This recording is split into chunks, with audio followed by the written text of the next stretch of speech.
Radio PQ, la web radio du billard au Québec.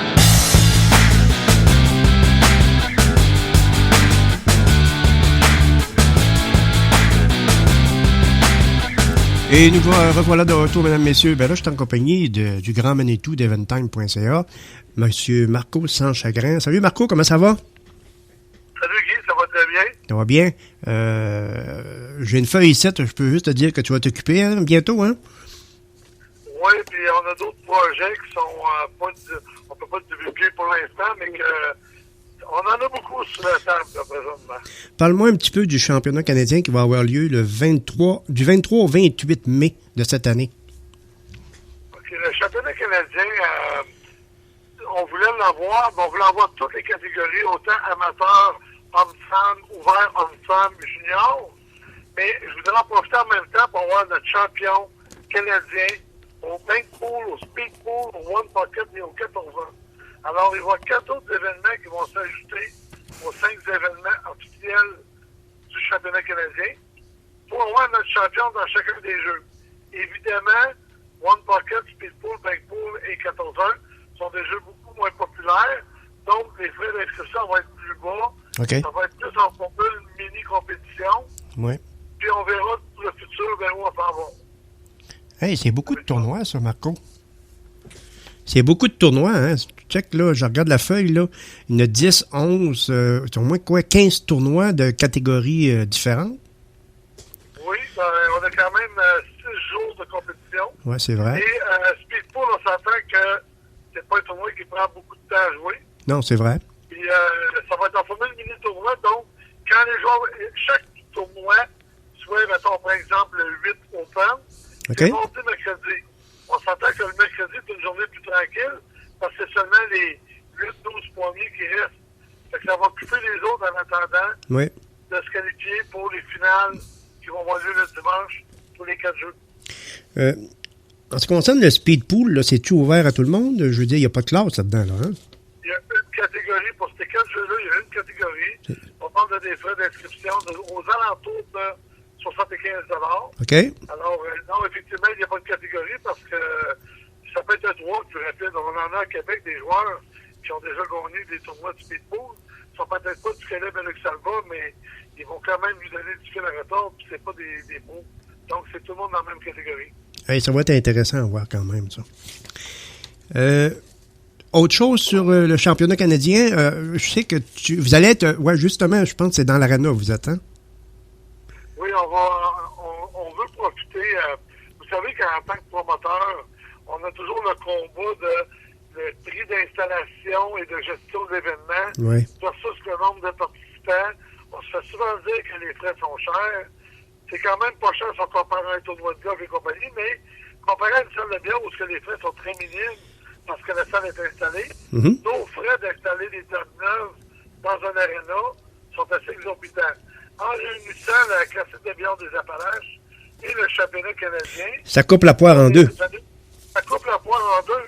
Donc, ce qu'on a prévu, si quelqu'un participe à la classique de billard des Appalaches et paie 2 frais de table, il va y avoir 3 tournois par catégorie. Si paie 2 frais de table, les frais de table sont gratuits pour les autres événements. Ah, OK, oui. Alors, si un gars vient pour le CBA, il ne paie pas de frais de table pour le championnat canadien ou vice-versa.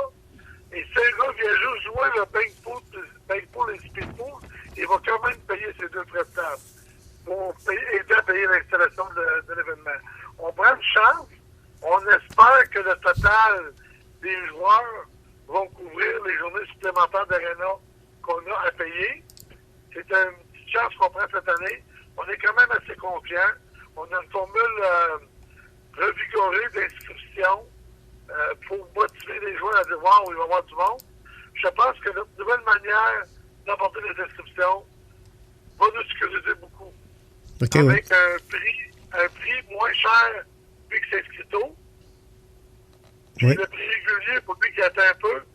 En voyant tout le monde s'inscrire, il n'arrivera pas des affaires comme à la Archer Cup il y a 2 ans, où ce que Shane Van Boning et Corey Doohan voulaient venir.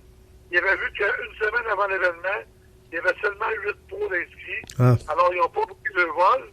Quand ils ont finalement su qu'il y avait eu 24 joueurs, ils dit avoir ça, on serait allé. Ouais, c'est ça. Mais là, ça va être possible de s'inscrire sans payer de suite, aller réserver sa place, puis vous allez avoir une date limite pour faire votre paiement, pour conserver votre droit. OK, ouais, je comprends. Là, parce que la plupart s'inscrivent à la dernière seconde. C'est ça l'affaire.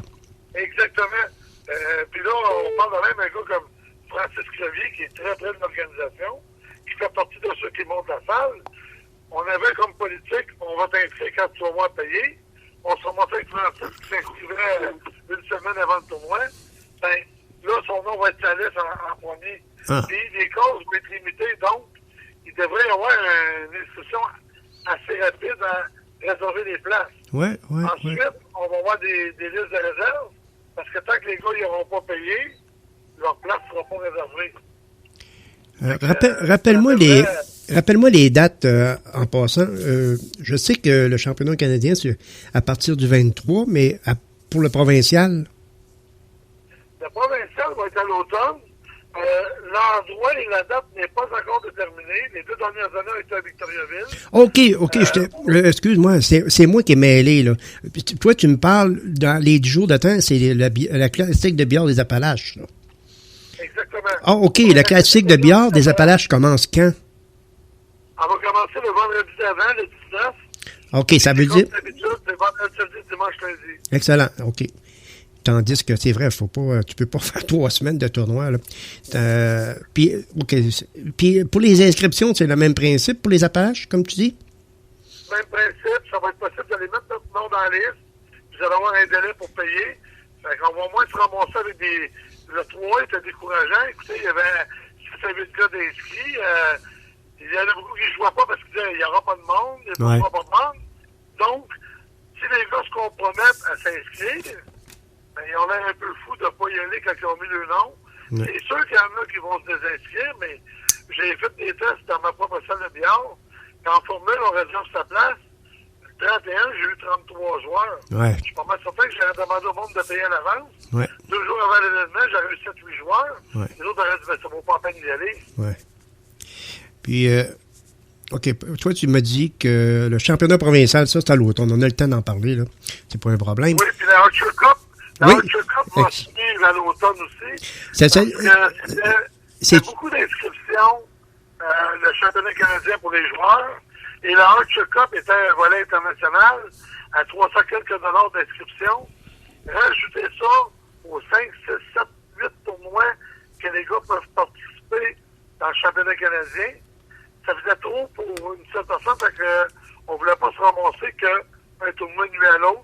Donc, la Archer Cup va être remise plus tard dans l'année. OK. Et la TBA va quand même comporter un volet professionnel de moins grande envergure, évidemment, avec des frais moins élevés. Et ça va permettre aux joueurs pro de venir pogner la température et la vitesse des tapis pendant le week-end d'avant. Oui. Et s'ils payent leurs 2 frais-là, ben, le championnat canadien va être sans frais de table. Ah, ben oui, c'est bien. Si on calcule, il y a des frais d'admin pour chacun des tournois, plus les frais de table, ben là, un pro peut jouer 9 ou 10 tournois différents avec un total de 90 piastres de frais. À 10 piastres de frais par tournoi, il n'y a pas personne qui se plaindrait des frais. Ça va beaucoup aider dans la participation. Dans l'aréna, tu installes combien de tables? On est encore en train de faire le setup final parce qu'on veut faire un wow. On veut avoir un central semblable à il y a 2 ans avec des estrades tout le tour, fermé avec des rideaux, avec 3-4 plans de caméra pour la table, avec des écrans géants dans la salle.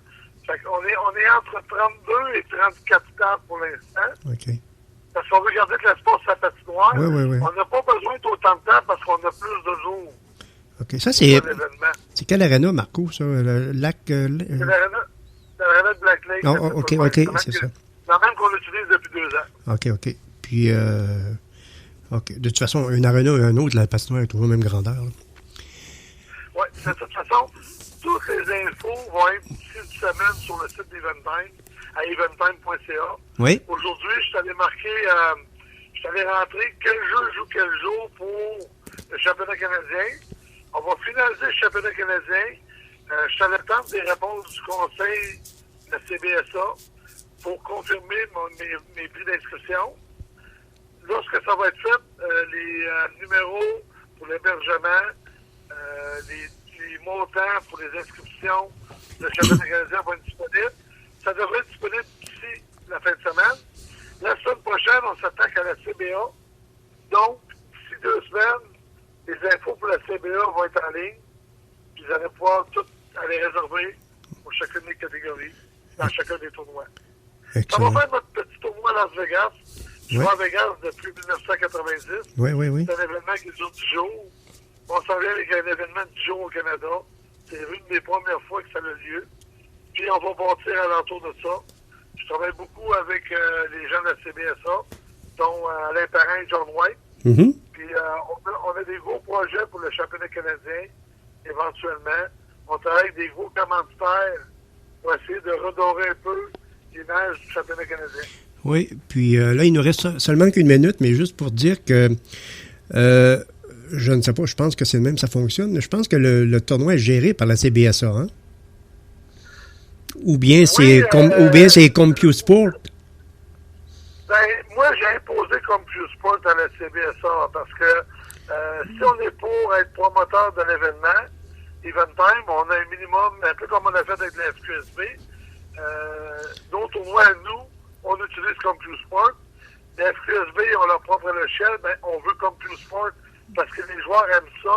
C'est plus facile pour les gens de l'extérieur de suivre. Puis, fait que oui, c'est la CBSA qui roule l'événement, mais selon nos normes un peu. CompuSport, là, c'est tout un beau logiciel. Hein. Avec l'application, tu peux savoir quelle heure que tu joues. Tu n'as même pas besoin de te faire appeler.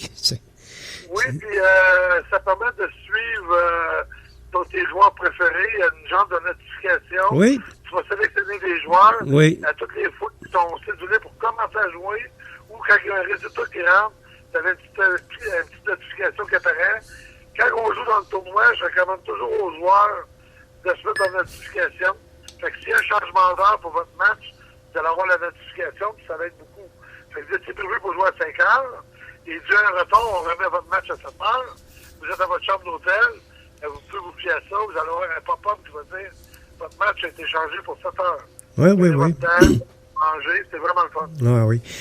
Écoute, Marco, moi, je te remercie pour l'entrevue, puis je vous souhaite un bon succès. On n'a pas fini de l'entendre parler, puis moi, de mon côté, Billard Québec va en parler aussi. Et si jamais tu as besoin de service, tu peux toujours me téléphoner, il n'y a pas de problème. Puis, il n'y a pas de problème, Guy, tout le monde sait comment tu travailles fort pour les gens du billard. On a André Pelletier qui s'est greffé à notre équipe. Oui. André Pelletier va être en charge des médias et de la couverture du championnat canadien. On va lui fournir des infos qu'il va retransmettre à Billard Québec, à au CSN, Q Sport Nation, Christopher Clark qui va descendre des Philippines avec sa page Facebook de On Q News for You. Il y a beaucoup de monde qui suit ça là. On devrait avoir la meilleure couverture de l'événement qu'on n'a pas eu dans le passé. Je me rappelle dans le passé d'avoir vu un stream qu'on avait misère à reconnaître les joueurs. Oui. On veut mettre ça top notch Oui. du début à la fin. Puis c'est pas mal notre objectif. Fait que définitivement, qu'André va te garder au courant pour toute info et développement futur. Parfait. Quand les infos de la CBA vont sortir, on va te les envoyer. Tu vas avoir des détails parce que je peux pas le dire, mais on est en train d'arriver avec une nouvelle formule pour la CBA. Ça va être super intéressant. Quand ça sera prêt, on va te l'envoyer. Puis d'après moi, tu vas vouloir en faire une entrevue. OK. Il n'y a pas de problème. OK, je te remercie beaucoup, Marco. Puis bonne chance encore. Puis félicitations pour ton implication. Merci. Merci, Guy. Bye. Bye-bye. Radio BQ, la web radio du billard au Québec.